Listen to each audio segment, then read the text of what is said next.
So what do you do when you're forced to face your fear? Do you cower? Do you accept the challenge and push through? Historically, I gravitate heavily towards the former. Mountain biking attracts people of all personality types. I've come across just as many "there's no way I'm doing that, folks" as I have "just send it" types. As for me, I'm the type that prefers to stay in my comfort zone and step across its boundaries in infinitesimal amounts every so often. However, recently the renowned skills coach Rich Drew told me he wanted to work on drops with me. The end game of this endeavor would be dropping the hammer, which in a very recent video I shamelessly admitted to never hitting.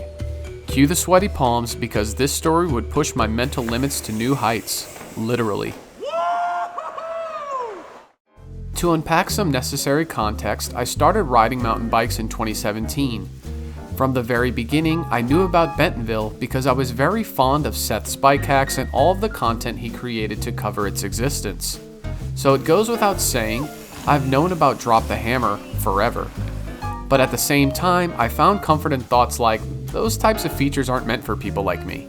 The idea Rich had was to incrementally build my skills and confidence over the course of only 2 days with the help of his fellow coaches Jess Hanna and Mason DeCarroll.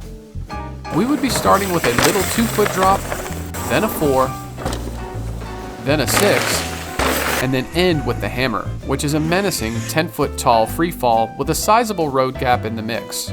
On the first day, we focused on prerequisite skills at the rail yard in Rogers, Arkansas. This is where we would work through the aforementioned 2, 4, and 6-foot drops. The biggest challenge here was dialing in the proper speed. I started shaky on the first drop, but it quickly progressed to more comfortable repetitions. Along the way, my awesome coaches fine-tuned my form. I learned it is absolutely crucial that I came in with a low ready position. As you come off the drop, the bike will begin to drop inevitably due to physics. Coming in low gives you room to manage the bike and its placement at the landing. On the other hand, if you take a passive approach with arms locked out and hips back, you may find yourself being managed by your bike, and that can be dangerous considering it has no brain. The 6-foot drop was the first drop in day 1's lineup that triggered some fear in me. However, with all of the reps I had dialed in on the previous drops, I knew what I had to do. I followed Rich in for the first few to make sure that the speed was perfect, and I executed. Needless to say, the results were favorable, and we were done for that day. All good, right? Well, that evening the stress was already beginning to mount. In an effort to self-preserve, my mind was already casting exorbitant amounts of doubt.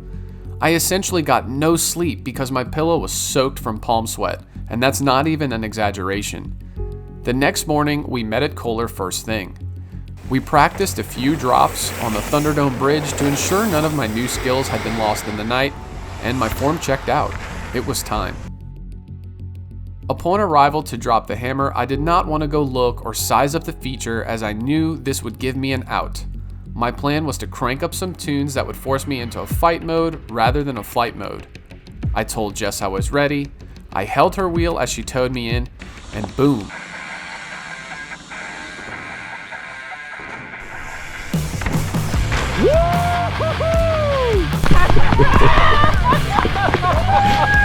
Yes, dude! That was so sick, man. Thank I'm so you. proud of you. Yeah. These two, legit.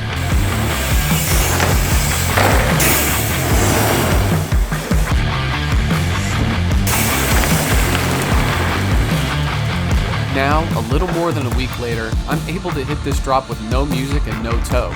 In fact, I'm comfortable to the point now that I could tow in my friends that are ready to slay this beast themselves, and I never thought that would be me.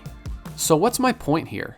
My point is, if you're in a position where you're having to face a fear, take a moment to review the facts rather than indulging in the onslaught of emotions that can inhibit you. Do you have the prerequisite skills? Have you done similar features with numerous successful takes? If so, it may be time to believe in yourself. If you've conquered a major challenge on your rides, share it below. Let's use the comments section here to inspire each other to crush challenges that we face. Remember that the ride is a cure, and I'll see you next time.